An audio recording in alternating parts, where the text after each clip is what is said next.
Naglunsad umano ang Saudi Air Force ng mga pag-atake sa loob ng Iran noong huling bahagi ng Marso bilang ganti sa mga pag-atake nito.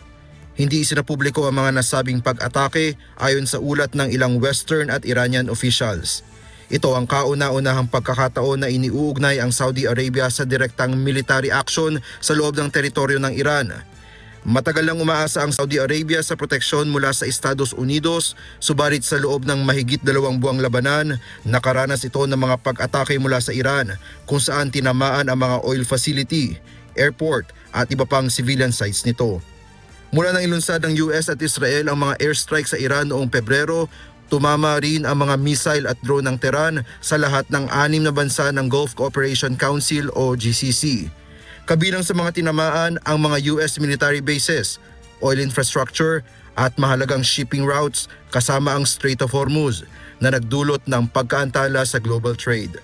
Iniulat din na naglunsad ng hiwalay na pag-atake ang United Arab Emirates sa Iran bagamat mas agresibo ang naging tugon ng UAE kumpara sa Saudi Arabia. Samantala, mas pinili naman ng Riyadh na panatilihin ang diplomatikong komunikasyon sa Tehran habang nagsasagawa ng limitadong pagganti. Ayon sa mga source, nagkaroon ng masinsinang diplomatikong pag-uusap ang dalawang panig matapos ang mga pag-atake na humantong sa isang hindi formal na kasunduan para sa de-escalation o pagpapababa ng tensyon.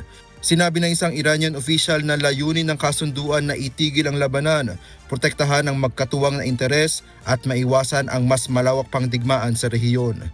Sa kabila nito, nananatiling mainit ang sitwasyon sa Gulf region habang patuloy ang mga pag-atake at banta sa mga mahalagang daanan ng langis.